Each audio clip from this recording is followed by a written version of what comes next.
Recolored or redesigned, Nigerians ask as President Buhari unveils new currency notes. Impossible, Nigeria's electoral umpire says it can't resume voter registration before 2023 election. Another oil boom as Nigeria officially kicks off oil drilling in the north. Also tonight on Politics HQ, court orders former President Zuma back to jail, says his conditional release was contrary to the law. Keep your severance package, see you in court, sacked Twitter staff tells Elon Musk. Tonight, Austyn Ogannah, publisher, The Wheel newspaper, joins us on the queue to see what exactly we'll be speaking about Nigeria's coming election. Stay with us on Politics HQ.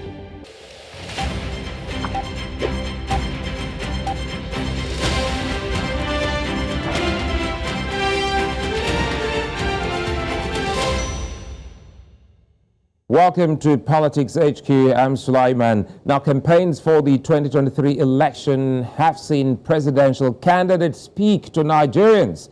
Supporters and candidates alike have traded tackles, and the quest to become Nigeria's next president is hotter than ever. Age, tribe, ethnicity, and development issues have taken over the polity. Claims and counterclaims, buried scandals are rising, and the question of character is at its most pressure-intensive. Young illegal voters and INEC's credibility have become major talking points, and image-making is seen at its most consistent. Spokespersons are putting it all on the line to defend their principles and parties, and the people have not stopped asking pertinent questions. Previous elections have thrown up the issue of electoral violence, and with many parts of the country currently facing the heat, how prepared is Nigeria's electoral umpire, INEC, and Nigerian security agencies for the big journey ahead? It doesn't get bigger, hotter, and more dramatic than the general election in Africa's most populous nation, Nigeria. We can't wait. Can you? On the HQ tonight, Austyn Ogannah, publisher, The Wheel newspaper, joins me to unpack it all as we journey to Nigeria's big election in 2023. Stay with us.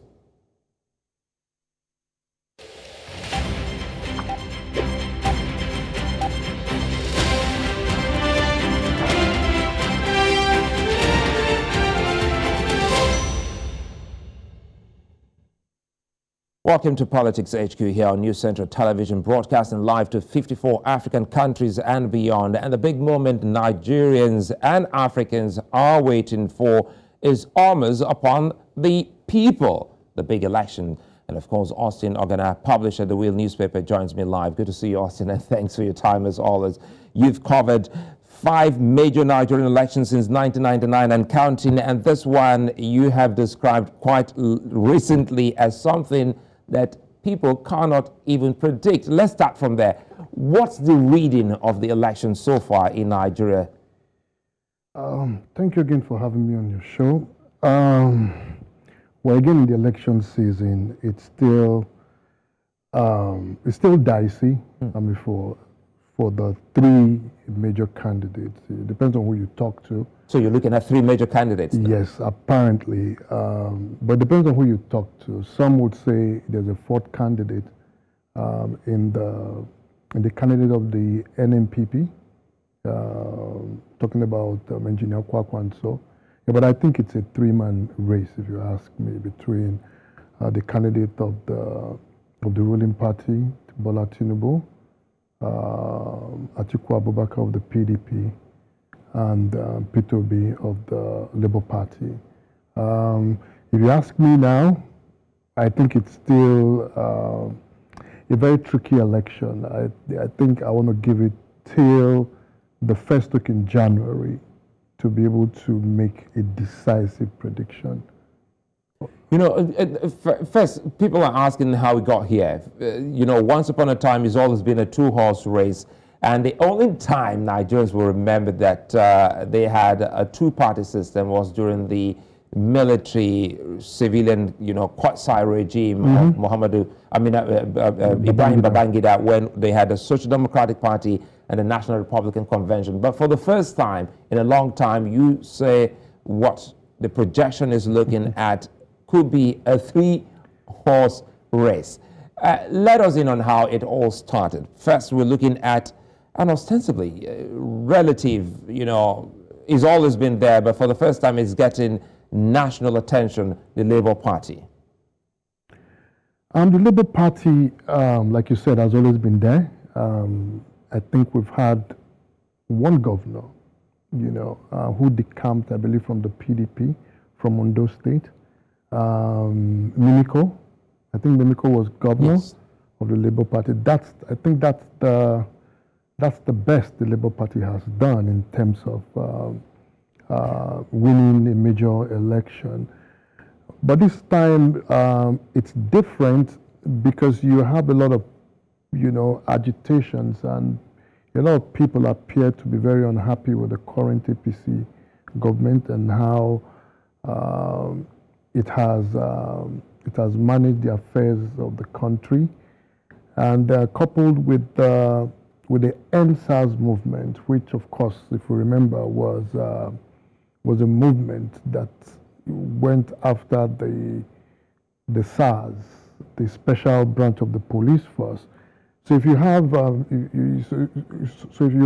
if you have these two forces, a group of youths that were very upset with the police force, and a group of people that are also very upset with the current state of affairs of the country, fusing together and doing it and finding a common cause in P2B, who happens to be, funny enough, a member of the PDP not too long ago, actually ran with the current candidate of the PDP as a vice presidential candidate in 2019.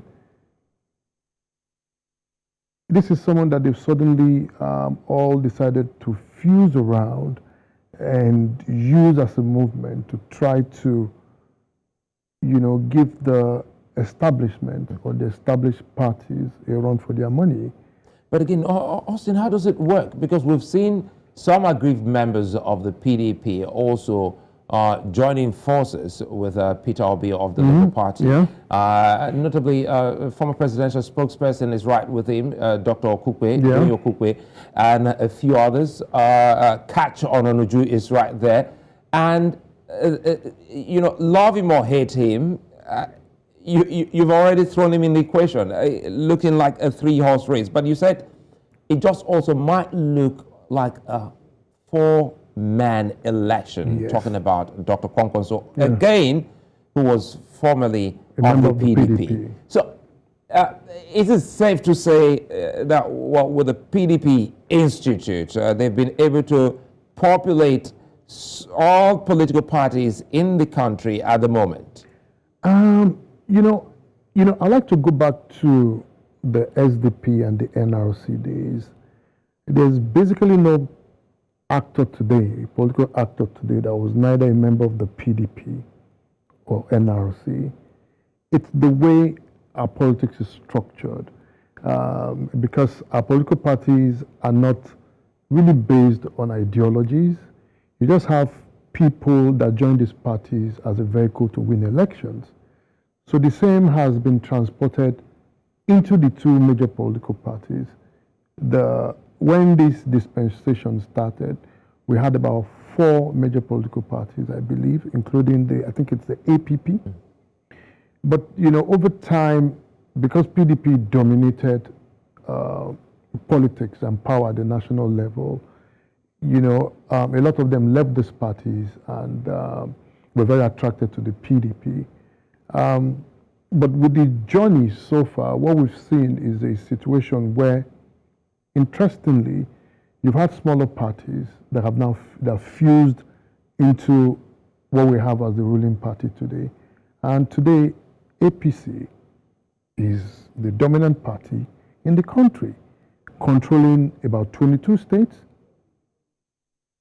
So if you look at these and want to use it as a yardstick to measure the presidential election, you see clearly that that the APC has the advantage, but at the same time, understanding that the kind of politics that's played today, considering how the candidates emerged, we're probably looking at an election that will be driven by ethnicity, by region, and interest. So you already see it that way? Absolutely. And that's why we say this election is still hard to call. Because if you recall, in 2011, when Jonathan, then President Jonathan, was standing this, in 2007, he was vice presidential candidate with Yaradua. Now in 2011, during the agitation that power should remain in the North, if you recall, Jonathan decided to run by virtue of popular opinion. But if you look at the result of that election, I believe Jonathan ran against Buhari, if I'm not mistaken. Yeah. It was a very divisive election. And this election is also showing the same colors. Buhari won in the entire North as the candidate, I believe, of the CPC. But Jonathan won from the Middle Belt down south. And that's how he emerged. With the agitations today that power should shift to the south, and with the Yorubas in Asiwaju Bola Tinubu saying, Awalokan, Emilokan, that mantra, it's our turn, you may see the election may turn out in such a way that the Southwest will reflect a voting pattern that tends to favor the candidate from the Southwest. And it depends on who you ask. But from the samples we've seen and the conversations I've had, and a couple of my colleagues I've had, I've had with a couple of people, there tends to be this tendency to mobilize the North behind the Northern candidate. And that Northern candidate is Atiku Abubakar. And we also understand authoritatively that there are pressures, subtle pressures, on Dr. Kwakwanso to step down from the race. So if you look at all these factors, and then P2B is so strong in the Southeast and gaining momentum in the South-South, and also across different highly populated areas in the country, except of course the core North. But if you go to the Middle Belt, Obi tends to resonate. If you come to the Southwest, in big cities like Lagos, Obi tends to resonate. In Rivers State, another state with a huge number of voters, Obi tends to resonate. So if you look at the coloration of this election, that is why we say it's still too hard for us to comfortably say that please let me land. Go ahead. Yeah, comfortably say that even if Bola Tinubu, the candidate of the APC, the ruling party, has at least 22 state governors behind him, that the election is still confusing for some of us. So that's why I say, give me till people call me, what do I think? I say no. Give me to the first week of January, first or second week, and I'll categorically tell you that this is where I think it's going. Because now, looking at the candidates, it looks to me now, going to your own angle, that, we have 6 geopolitical zones. And if you do away with the geopolitical zones and just look at the zones as they were before the creation of the geopolitical zones, you have the North, South, East and West. And it looks for the first time in a long time in the history of Nigeria political journey, you're having candidates each coming from those, cardinals positions. Now, you spoke about Lagos, that the Labour Party candidate resonates with, a huge crowd here in Lagos. And that's the home state of a 2-time governor and also the candidate of the All Progressives Congress. How does that work? Because now, even though you say it looks cloudy, dicey to really understand, but the demographics, the core people in the hinterlands of Lagos, and those are among the elite. Have you been able to look or gauge where the support lie among those people? You see, Lagos is a very cosmopolitan city. You have as many people from different parts of the country that call Lagos their home. It's always hard. If you look at the results from the 2019 presidential election, which was a two-straight fight between the PDP and the APC. I'm not sure the APC won, but the margin probably, if I recall correctly, way under 100,000. I'm not so sure. I probably have to check it again. But it's not APC 70 or 80%. It wasn't an overwhelming defeat of the PDP. It was an overwhelming victory for the APC because of the way Lagos is structured. Lagos is a very, diverse community.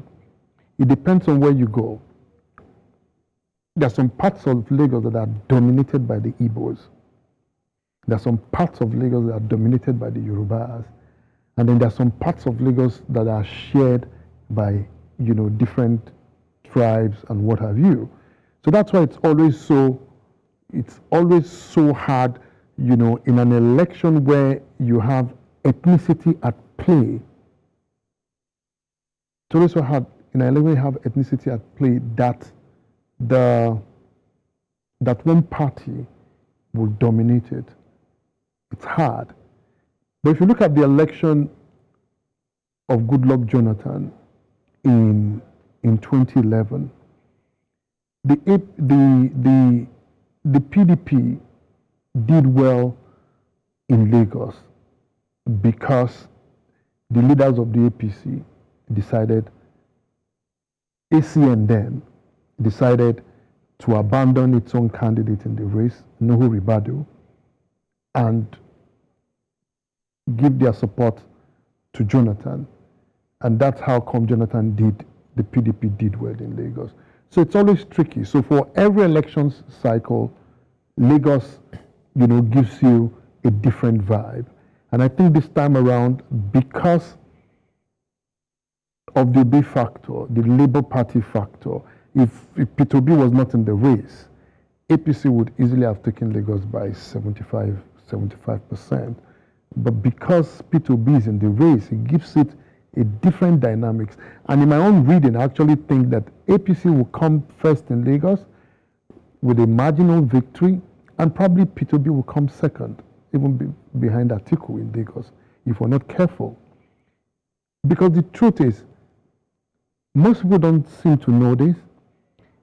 Obi has a lot of supporters in Lagos that you won't see on the streets talking, that you won't see on the streets carrying placards, that you won't see on TV talking. No.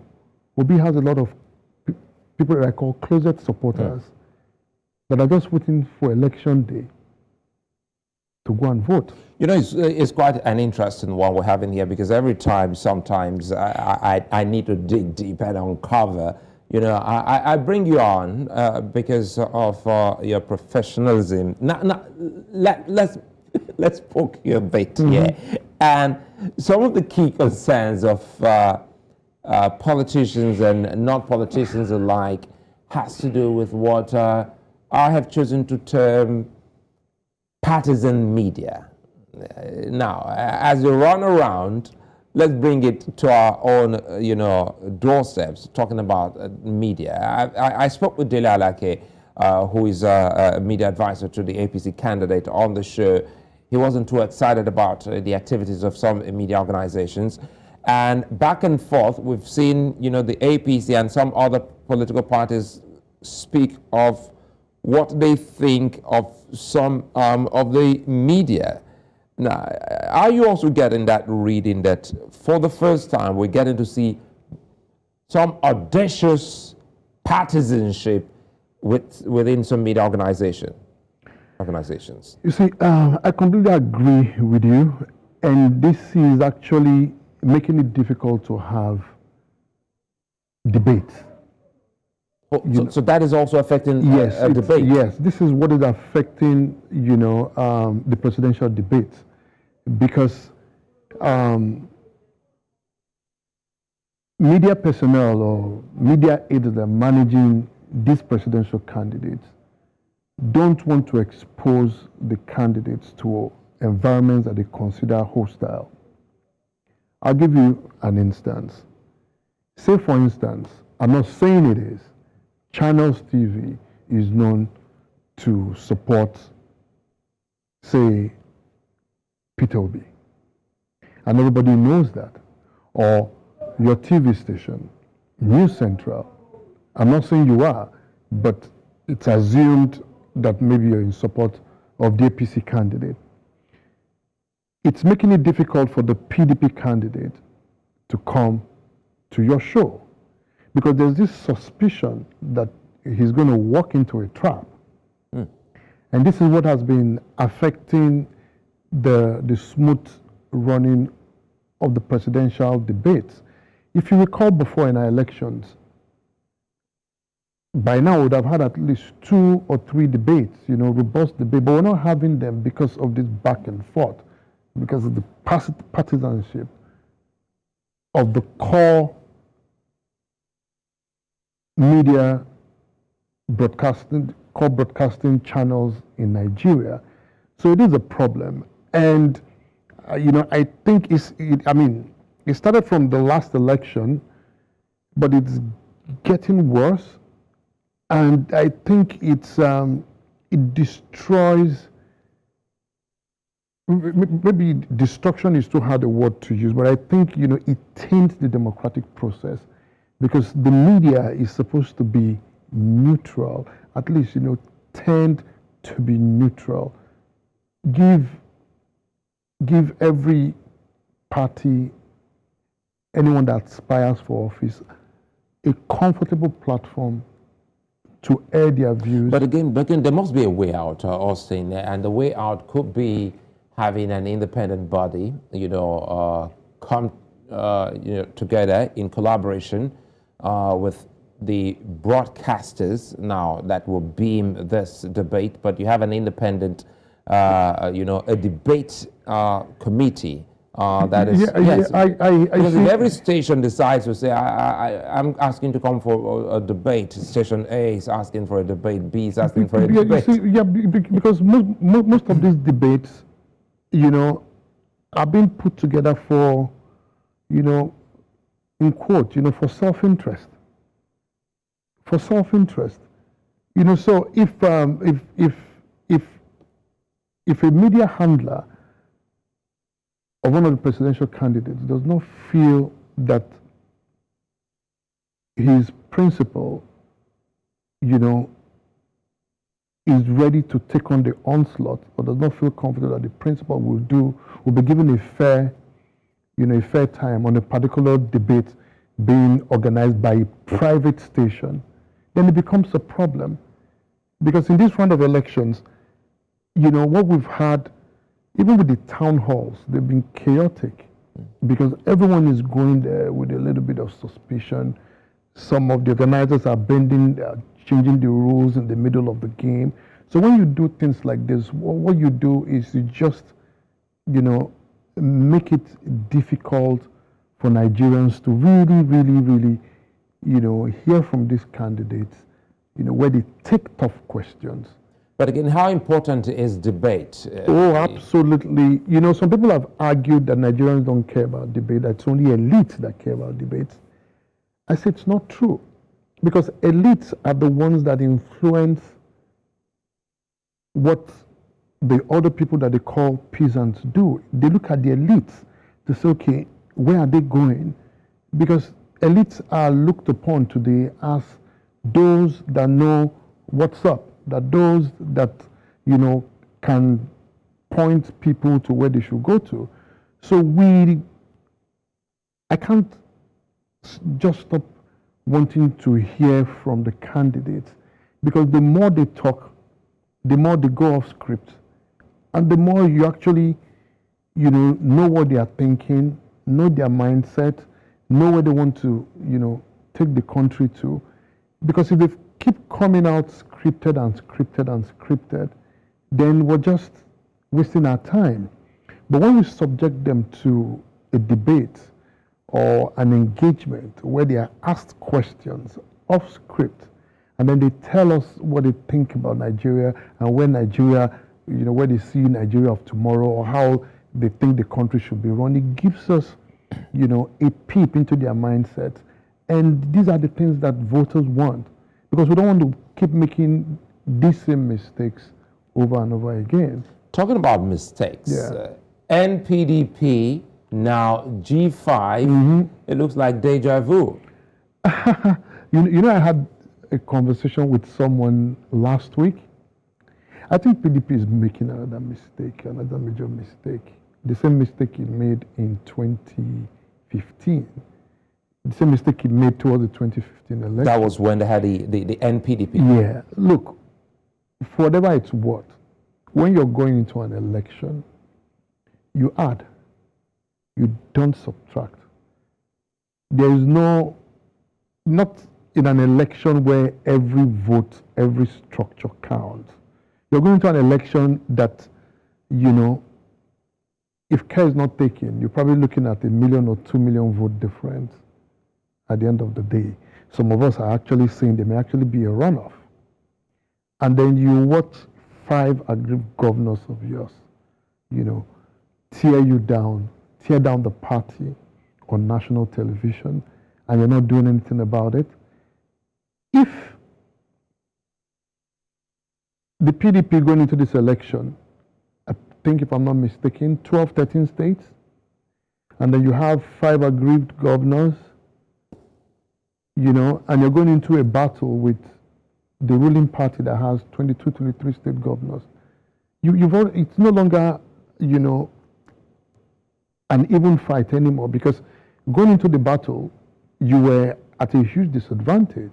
And now you have 5 aggrieved governors in your party. But again, how important are the governors to the elections in Nigeria? Because one would have thought that for each person is a vote. The governors fund the party. The governors have, except it's a governor that does not know what he's doing, governors are very influential. Because see, on election day, this is what most people don't understand.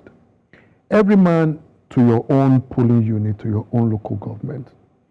But there are logistics that have to be sorted for any election. The monies from the party, which of course also comes from state governors, are shared in the state. So let me give you an instance. I'll use Rivers State, for instance. The Rivers State governor is known to be a big financier of the party. Now that he's at war with the party, how well do you think its presidential candidate will do in the party, in the state? It's a tough one for both Wike and Atiku. Even if Wike is not running, he has candidates that he's sponsoring for the Senate and the House of Reps that are on the same ballot on that day. On the day of the same election, on the day of the election itself, you have the presidential election and National Assembly election on the same ballot. For a governor like Wike that has cash, that has influence within his state, even if he manages to take 10% or 15% of the votes that should have gone to Atiku Abubakar, it's still significant in an election that we consider very tight. In an election in a state that is meant to be a very strong PDP state. So when people say the governors don't matter, I say no, the governors matter. And, that is why, a lot of people I've spoken to in the PDP are so frustrated with Atiku. Because they argue that why is he still holding on to the party's national chairman, Iyocha Ayu, who appears to be at the center of the grievance or the fight between the G5 government. You think he should be sacrificed? Well, this is politics. Is it the same that happened in the APC when a lot of these people wanted Adams Oshiomhole out then? It's the same scenario. And at the end of the day, Buhari said, Oshiomhole, you have to go. To serve the party? To save the party, so that we can all come together. Because one man cannot be bigger than the party. I also understand those that have argued that, you know, Wike and the other governors cannot hold the party to ransom. But look, you're going into an election. Deals have to be done. Deals have to be done. If PDP wants to win this election, if PDP wants to make a good mark in this election, it just has to sacrifice you and appease the governors. Because if you don't, you have 5 governors that are openly against you. I can tell you that there are 2 more that are sympathetic, or 3 more that are sympathetic to the Wike group that are not even talking. That's how it works. So when I talk to them, so G5 could as well be G5 is already G6, 6, 7 or more. Bauchi has flirted with them. The Bauchi state governor has flirted with them. And I know that there are probably 1 or 2 other governors that will be sympathetic to what these guys are doing. You don't know. Look, this election, you have very experienced politicians at play. Tinubu is not a pushover in politics. Atiku is not a pushover in politics. P2B, whatever you say about him, two-term governor, not a pushover. Kwakwanso, 2-term governor, minister, core politician. They're not pushovers. They are deal makers. Deal makers? Yes. So as I'm talking to you right now, I know that there are PDP governors that are being wooed by the APC to work for the APC. Likewise, the PDP is trying to woo some APC governors, to work for it in the election. So for the PDP, I'm dwelling on this because it's an issue, for the PDP, for it to allow itself to be torn apart on national television because of one man. A lot of people say Atiku is making another mistake because they say he's been prone to political mistakes. And that's why he's never been president. Atiku is probably the only one that this is probably his 7th attempt. Atiku ran with MKO Abiola in 1992, 93. So it's tricky, but the PDP just needs to put its act together if it really wants to make a huge impact. Austyn, we'll take a moment. When we come back here on the HQ, we'll be looking at pretty much more digging deep into politics and also asking, now that he's said deal makers, is this also going to be affected by the new CBN move to changing the Naira in the coming election? That's when we'll return. Stay with us.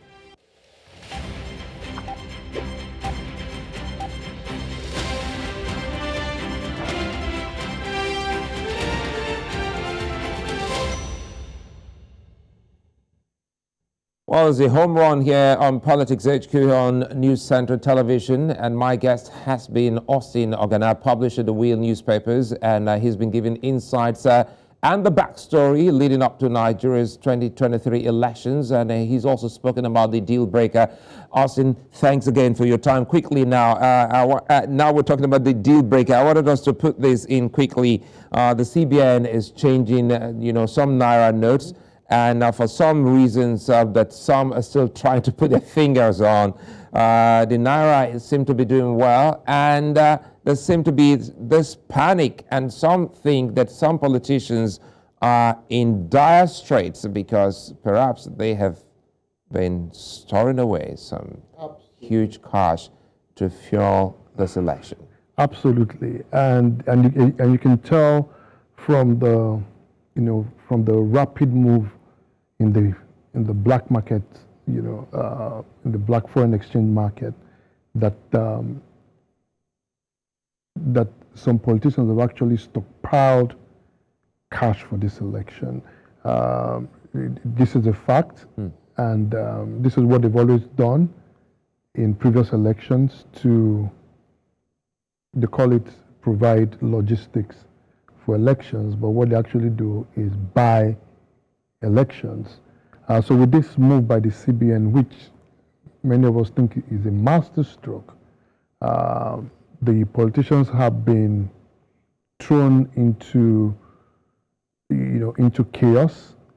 And what we know and what is obvious is that most of them are now converting the Nairas that they can't take back to the bank because of fear of being flagged by the EFCC and other relevant authorities.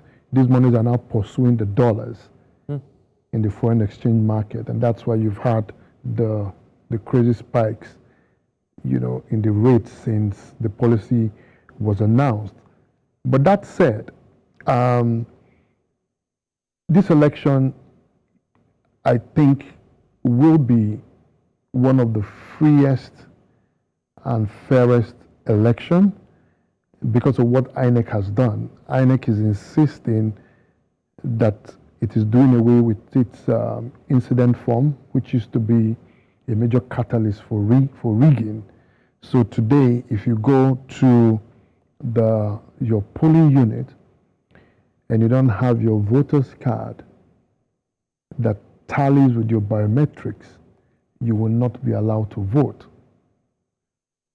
So the numbers we're going to see now are basically the real numbers. Well, INEC has also done something already. It's actually doing something to clean up the voters register, because we found out that in the last registration exercise that it conducted, there were a lot of underage voters that for some reason, because of the connivance of some INEC officials, found their way in the voters register. So now INEC has actually, for the very first time, published the entire list of registered voters in the country. If you go to INEC website, it's there. I went there some days ago to check for myself, and I saw myself there. So you can actually go out there, and I tried to look to see if I could identify, with a little time that I had, to see if I could identify a face of somebody that I think is not 18. And I didn't see anyone, but in those places where, these things usually happen in the hinterlands, in the villages, that's where they do this nonsense. So if you go in there and you see a baby face, someone that you think is not 18 years old and should not be on the register, just click on that registration and it will flag it.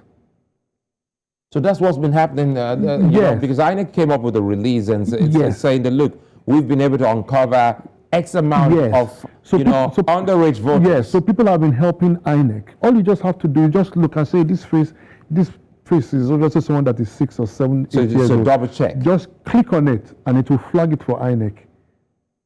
And I believe that there's a tab that says, why did you flag? Underage, double registration, So that's how INEC has been able, people are helping. I also understand that some political parties are actually doing this in areas where they know that they are weak. Because how do you rig? You rig where you are popular. So for instance, if Yobe is an APC state, the PDP will invest in human time and human resources to get people to go in there, sit down and look at the entire voters register with the aim of trying to identify people that should not be there, the kids. So if you do that, what you're doing is actually checkmating a political party where they have strength, because like I said, you only rig where you're popular. And that's also why a lot of people are coming out to vote in this election. There's a lot of interest. You won't believe it, but this is going to be my first vote in a long time. Yes. And there are a lot of people like me that are going out for the first time to register and are going to vote. Why? Because I know that INEC has improved the voter experience. I know that if I vote this time, my vote will count.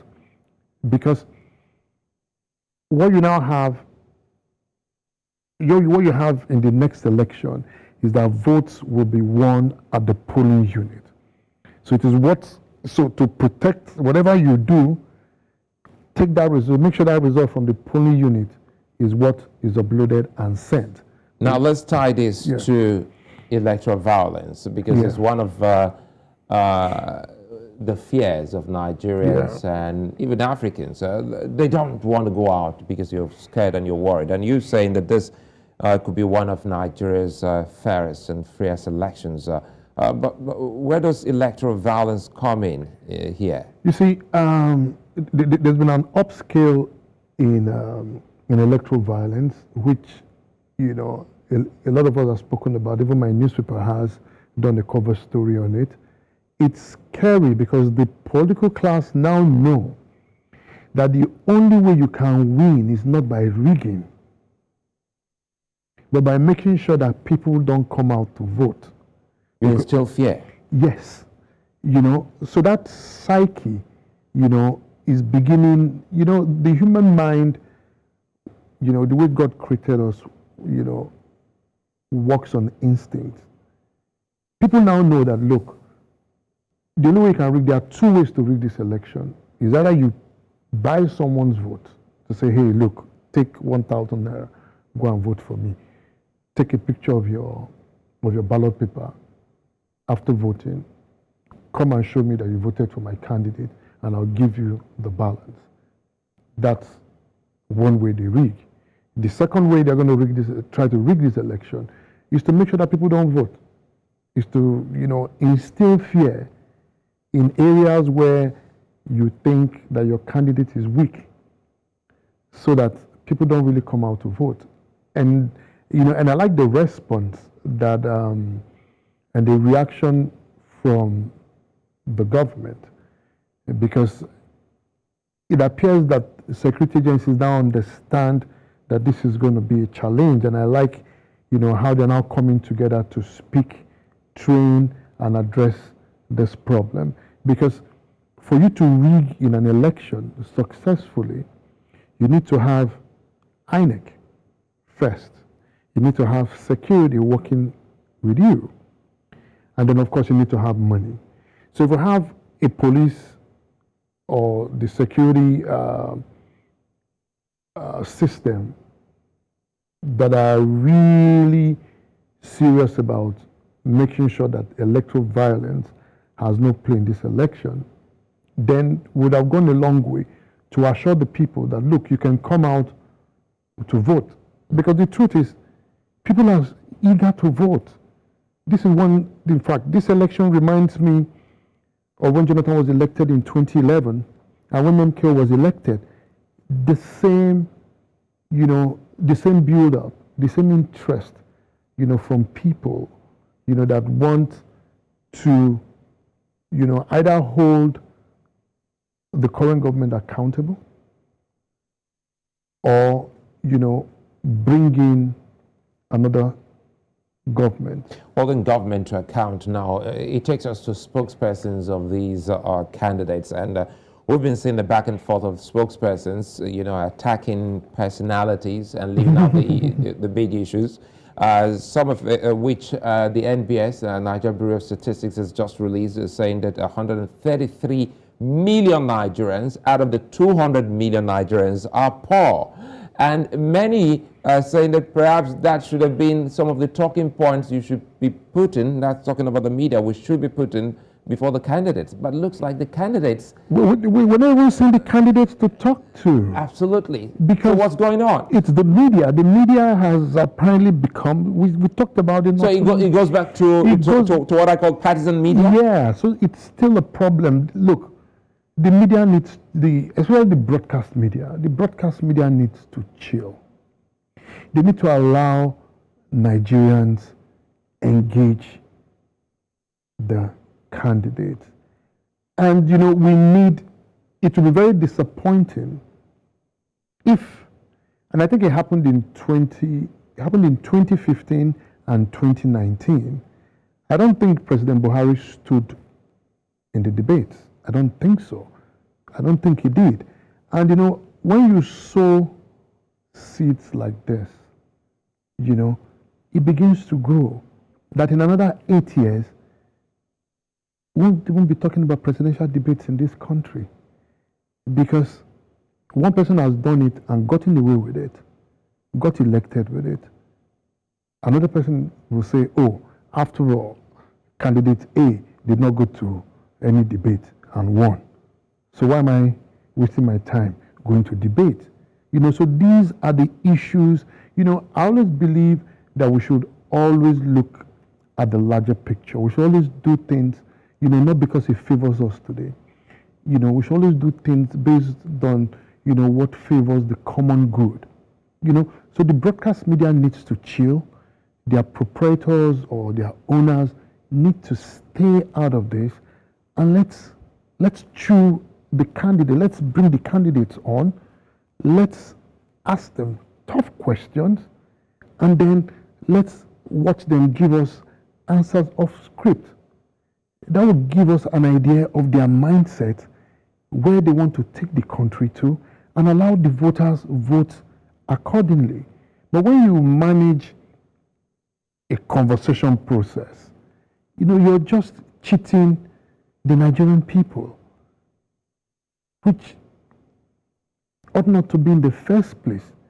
So I think that, we still have time. I'm hoping that the Broadcasting Organization of Nigeria is able to put its act together, calm this whole promoters of broadcasting. You think abhorrence, sorry to cut you here, Austyn, you think abhorrence of a debate or the debating culture is African? Because we saw what happened in Kenya. Virtually, the big candidates didn't show up on the day. The only man who perhaps debated against himself as the man who is today president of Kenya, talking about William Ruto. Yeah. So, are you looking at a system whereby Nigerians will say, if you don't come for a debate to speak and address some issues, we'll punish you at the ballot? Yes, and that's why we need to have an electoral system that gives power to the people. Because if politicians know that they will be held or can be held accountable or can be judged, they behave. They behave. Because I do not see any justification whatsoever where a debating, I'm not talking about the privately owned, stations right now. I'm talking about, say, Bond puts together a debate, right? And you have candidates, top candidates that are deliberately staying away from it. If you have an electoral system that works, I don't think any candidate will stay away from that kind of debate, because if you stay away from it, it's at your own detriment, because you're not there to speak for yourself. The other candidates are going to tear you apart in your absence on national television. And if you're not there to defend yourself, the voters are going to vote because people need to understand, and that's why there's so much fight, so much infighting around the broadcast media. The broadcast media today is very powerful because they reach people. They help people determine the choices that they make on election day. And that's why these interests, it still amazes me. That's why these interests are using their broadcast stations for their own, political, interest. But at least, for the sake of the country, I think we should all calm down. Let's have a sincere debate. Let's encourage all the candidates, to come out, on a neutral platform, and let's have conversations and healthy debates on the best path for Nigeria. Because if you look at all the all the candidates But the ones at the bottom and the ones on top, they all want the best for Nigeria. But the issue is how to get there. That's just the only difference. Well, you can but speak on your assessment of rallies so far, debates and rallies. And since it doesn't look like Nigerians are getting debates, Nigerians are saying that that the rallies should be devoid of dancing and hailing and shouting and all the carnival-like and quite, frankly, addressing some of the issues now. Rallies tied to security concerns so far. How is it going in Nigeria? You see, it's all the season of campaigns, rallies, dances. It's like the World Cup. It's like a fiesta. It doesn't happen every day. It happens every 4 years. So it's an opportunity for, apart from the conventions, it's an opportunity for, for supporters and followers, to dance and merry and enjoy, whilst also selling their candidates. So far, so good, except in some except in some places where we've had issues of violence, which of course we should all condemn in its entirety. But so far so good. I like the vibe. Yesterday I watched I actually watched two yesterday. The PDP rally, the formal campaign rally in Rivers, and the APC's presidential campaign rally in my home state, Delta. This is what we look forward to. This is every journalist's delight, watching party people organize themselves and quickly before we go, let's talk about if we can do this in a minute or less.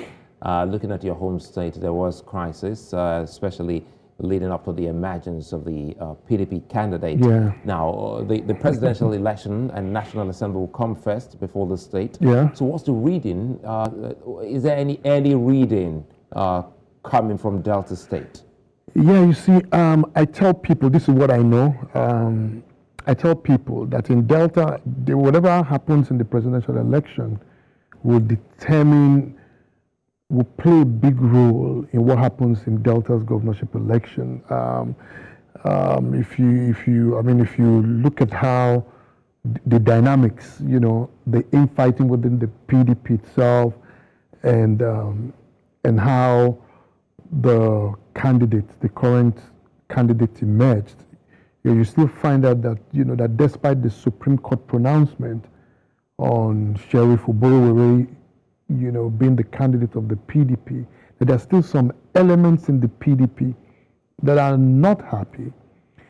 Not happy, because they think that Sheriff, considering his background, has no business being governor.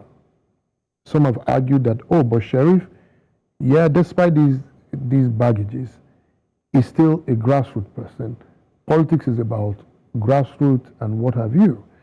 So I say that the outcome of the presidential election, if, for instance, as expected, the APC, Tinubu wins the presidential election, my own prediction tells me that the governorship election in Delta State will even be tougher for the PDP, because there's always been this argument that Delta State should always be connected to the federal government, that Delta cannot play opposition politics at the national level, that it doesn't help the state.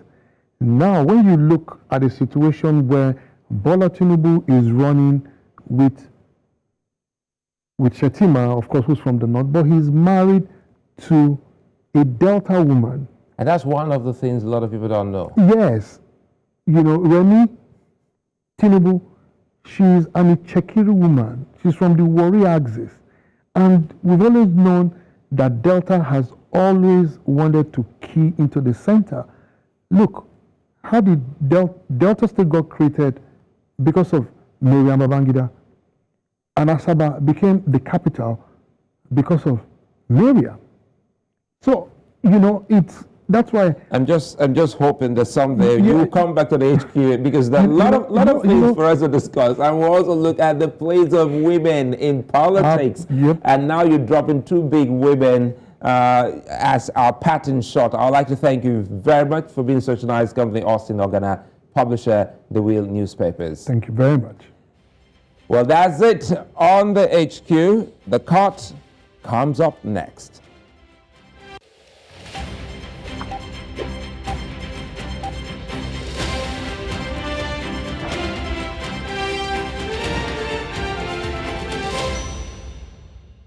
The world is on the quest for Africa as the long arm of neo-colonialist moves stretching at the resources and power of a rich yet underprivileged continent. China, the United States, the EU, Russia, and everyone has their eyes set on Africa, with programs designed to exact control and meant to be proxies, extending the influence of these countries on Africa. A lot is going on. Can Africa stand on its own and fend for itself? But this continent has a way of begging itself for sustenance, and they hurl everything at it. A dumping ground because beggars have no choice. African leaders must take control, cease to beg, and learn to plan, build, enrich, and make the most of the abundance that power the rest of the world. Now, loans, aid, benefits, and much more should be stopped in Africa. In a bid to build modern independent societies, Africa cannot continue to be dependent. I hope that soon as someone sees this warmth from the world won't end in wonders for Africa. It's parasitic, it's controlling, it's not for good. And it won't help Africa. I hope Africa learns. Chew on this. I'm out.